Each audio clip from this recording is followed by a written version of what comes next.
The Honourable Member for Vancouver Quadra.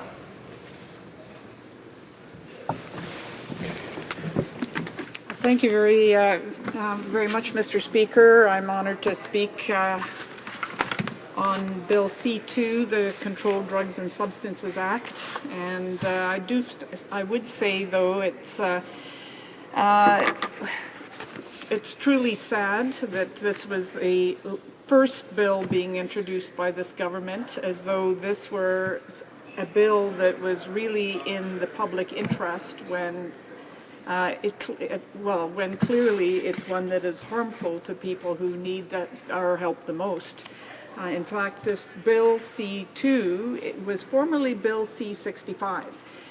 And Bill C-65 was, in fact, killed by prorogation. So perhaps that's one positive of the whole prorogation, is that this is delaying the conclusion of a bill that is a harmful bill for so many Canadians. Specifically, what this bill would do, it amends the Controlled Drugs and Substances Act, among other things, to create a separate exemption regime for activities involving the use of controlled substance or precursor that is obtained in a manner not authorized under this Act. B, it specifies the purposes for which an exemption may be granted for those activities. And C, sets out the information that must be submitted to the Minister of Health before the Minister may consider an application for an exemption in relation to a supervised consumption site. So what does that actually mean? Well, let's put a human face on this. This bill really is about human beings. It's family members. It's brothers and sisters. It's sons, daughters, mothers, fathers, family members who suffer from the disease of addiction to drugs. So a disease that has no geographic boundaries, nor social boundaries, nor economic boundaries, but is found in communities across Canada. A disease that often ties into factors that are beyond the control of the person suffering from the disease. For example, mental illness. Or another example is childhood abuse. So let's bear in mind that these are human beings. These are family members. And I'm proud of the leadership that was taken by the City of Vancouver more than a decade ago. The mayors of Vancouver and other people that wanted to address the challenges faced by people with drug addiction on the streets of the downtown east side, and created a safe consumption site, formerly called a safe injection site. That had been operating in Canada pursuant to a Section 56 exemption since 2003. It had received a legal exemption, and the name of this facility is Insight. Proponents of the site include the Portland Hotel Community Services Society, the Vancouver Area Network of Drug Users, challenged a federal Conservative government refusal to continue the legal exemption to Insight in 2008, and this refusal, this challenge was taken all the way to Canada's Supreme Court. In 2011, the Supreme Court declared the health minister had violated the Charter of Rights of People who need access to such a health facility, and ruled in favor of the exemption, actually ordering that this site be, that this exemption to the Act be granted a continuation by the Federal Minister of Health. So this bill, C-2, is just the government's latest attempt in a long series of attempts to shut down any attempt to open a safe consumption site elsewhere in Canada. And so, for clarity, we should really be calling this bill the Banning of Safe Consumption Sites Act. It's an ideological bill from a government that has always opposed evidence-based harm reduction measures such as safe consumption. These safe consumption sites must be part of a broader evidence-based national drug policy which saves lives, reduces harm, and promotes public health. Now, the Liberal Party of Canada does support the need for broad community consultation with the establishment of any safe consumption site, which is exactly how the Liberals participated in the establishment of Canada's first safe consumption site in the Vancouver downtown east side. Liberals consulted broadly, worked in conjunction with provincial and municipal governments, public health authorities, business associations, and the public. And Insight was the product of cooperative federalism, a concept not well known to the current Conservative government. It was a number of authorities and stakeholders that combined forces in their efforts to create it. It was initially launched as an experiment that has proven to be so successful in saving lives, improving health, and in decreasing the incidence of drug use and crime in the surrounding area. In fact, not a single injection overdose fatality has occurred with Insight, the safe consumption site, which is one reason why the Vancouver police support is Insight, as well as continuing support from the City of Vancouver and the British Columbia government. On the contrast, the current health minister has never even stepped foot in Vancouver's Insight facility, and her legislation is based on ideology, not on evidence. One piece of evidence, Mr. Speaker, of the harm reduction of Insight is that in the most recent annual research on the incidence of HIV and the HIV virus, new incidences of HIV in the downtown east side, showed that only 30 new HIV cases were found in the downtown east side. Well, that's remarkable, because in 1996, we had 2,100 new cases of HIV in the downtown east side. So compare that, 30 new HIV cases versus 2,100 new HIV cases. That's the kind of reduction of harm and all of the attendant social and economic costs that this facility has provided. So the current Conservative government has been trying to shut down that facility, and now wants to prevent those facilities from opening up in other communities. So Liberals do not support Bill C-2, clearly. And as Liberals, we do support evidence-based policies that reduce harm and protect public safety. This bill does neither of those things.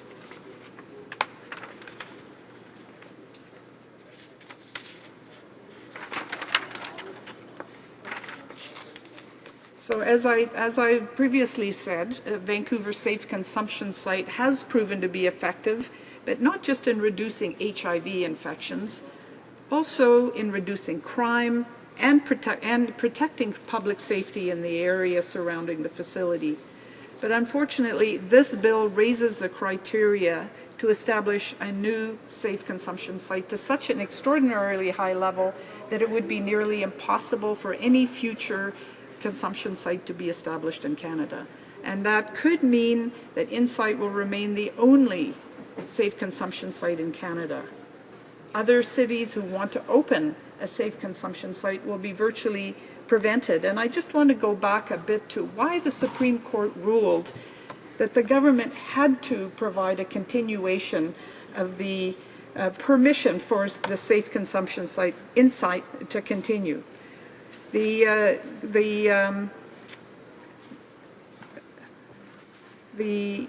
case was based on a violation of claimants' Section 7 charter rights. Everyone has a right to life, liberty, and security of the person, and the right not to be deprived thereof, except in accordance with the principles of fundamental justice. Determining whether there had been a breach of Section 7 involved a two-part analysis by the court. And the courts considered considering any potential Section 7 violations, must ask, 1, whether there is a deprivation of the right to life, liberty, or security of the person, and 2, if so, whether the deprivation is in accordance with the principles of fundamental justice. The Supreme Court found that both conditions had been met, and I'll quote the Supreme Court's ruling. The minister's decision thus engages the claimant's Section 7 interests and constitutes a limit on their Section 7 rights. And this is a decision to try and shut down Insight. So again, continuing the quote, based on the information available to the minister, this limit is not in accordance with the principles of fundamental justice. It is arbitrary, undermining the very purposes of the Controlled Drugs and Substances Act, which include public health and safety. It is also grossly disproportionate. The potential denial of health services and the correlative increase in the risk of death and disease to injection drug users outweigh any benefit that might be derived from maintaining an absolute prohibition on possession of illegal drugs on Insight's premises.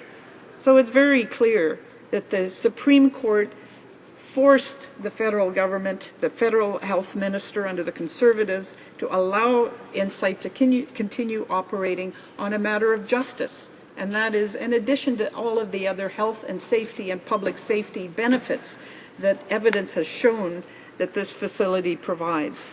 And so the Supreme Court therefore ordered the minister to grant an exemption to Insight under Section 56 of the Controlled Drugs and Substances Act. So now we have a new bill that is trying to take another route to undermine these kinds of services to human beings that actually help their ability to get off of drugs and their safety while they're still in the grip of their addictions. In the last 20 years, supervised injection services or safer consumption sites have been integrated into drug treatment and harm reduction programs in Western Europe, in Australia, and in Canada, and they have saved lives. The Toronto Drug Strategy has provided an excellent review of the research of these services and found that programs like safer consumption sites reduce overdose deaths, as I pointed out, reduce needle sharing and HIV, as well as hepatitis C infection, reduce public drug use, do not cause an increase in crime, and even increase use of detox and other treatment centers. What's not to like, Mr. Speaker, about these results? So the government's bill then is based entirely on ideology and not on evidence. It's based on unsubstantiated beliefs that are unsupported and contradicted by overwhelming scientific consensus. So let me outline a few of the problems with Bill C-2, and there are many. Bill C-2 creates an unnecessarily cumbersome application process for an exemption for what is foremost a healthcare service. As the Toronto medical officer suggests in his recent report, the requirements of the bill stretch beyond the scope and spirit of the Supreme Court of Canada ruling. Its requirements will pose significant barriers for health services applying for an exemption to the Act. The likelihood that an applicant can obtain letters of support from all of the required bodies is low. The required consultation process is beyond the capacity and budget of most community health-based services. Bill C-2 focuses on public safety at the expense of public health. It's an approach that runs counter to the Supreme Court of Canada's emphasis on striking a balance between public safety and public health, and ignores comprehensive research showing that safer consumption sites do not negatively affect public safety and do support better public health. The bill requires that staff working at such a site obtain criminal record checks, and this requirement will effectively discriminate against any potential staff or volunteers who have a history of drug crime. And that's of concern because the involvement of peer workers in these services is critical to their success. People who have gone through this tragic disease have managed to beat it and come out the other side are the very kinds of counselors that can help people who are still in the grip of the disease of addiction. Bill C-2 did not involve any consultation with provincial health authorities, nor with key professional bodies, including the Canadian Medical Association and the Canadian Nurses Association. This is a health issue. This is a health minister. These sites are a health benefit. However, our primary health associations were not consulted. In fact, the Canadian Nurses Association is very concerned about this bill and about what the meaning of broad community support in the bill is, and whether or not one group's opinion could outweigh that of several other groups. Not clear in the bill. The Canadian Medical Association supports evidence-based harm reduction tools like safer consumption sites. And in a statement, the CMA stated, the CMA's position is founded upon clinical evidence. Bill C-2, it would appear, is founded upon ideology that seeks to hinder initiatives to mitigate the very real challenges and great potential harms caused by drug abuse. These are doctors. They are saying that the government is hindering their efforts to mitigate the harm experienced by human beings with the disease of addiction.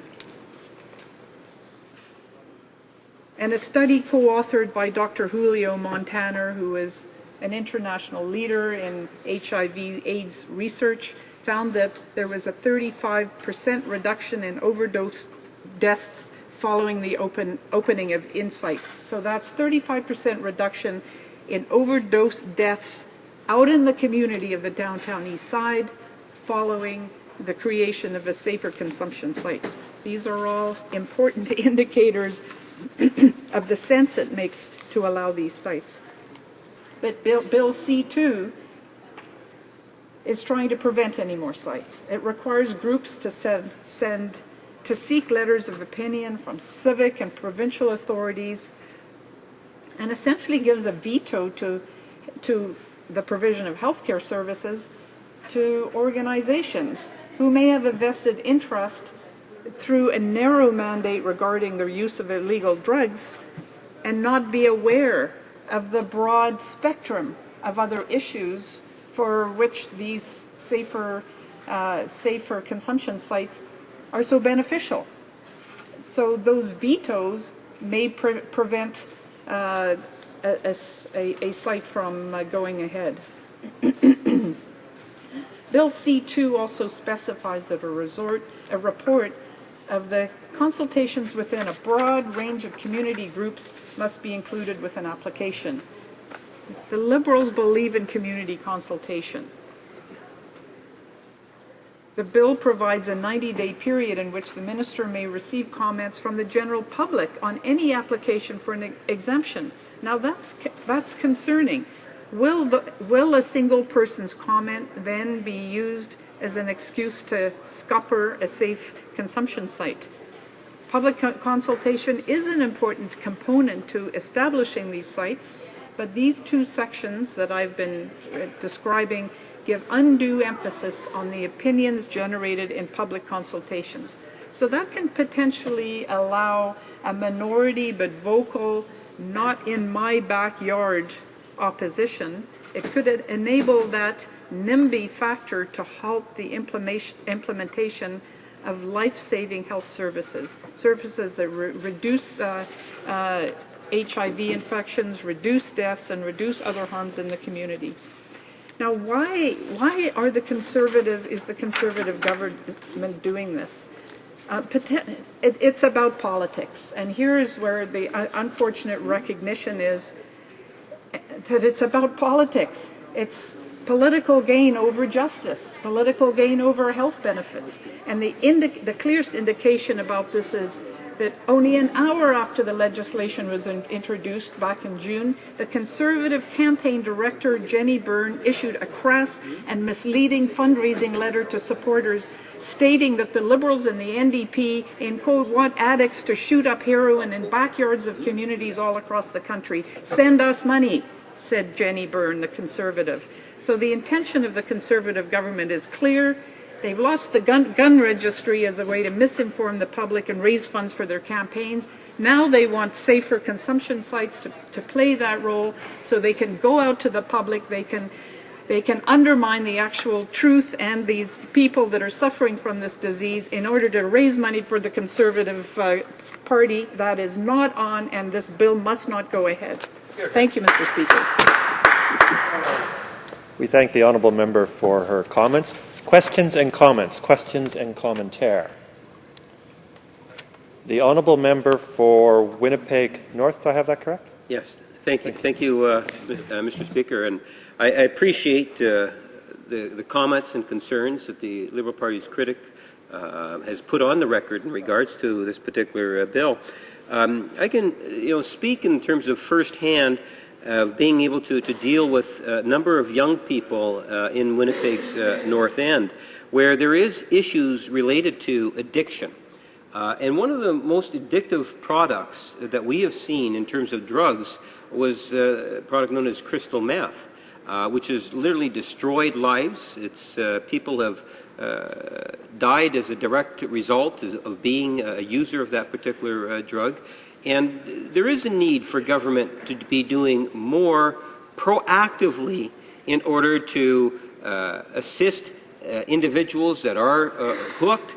But I wanted to see if she could maybe provide some comment in terms of the importance of education prior to individuals even looking at experimenting with and trying things that are such as the crystal meths and the cocaines and other addictive type of drugs that are there.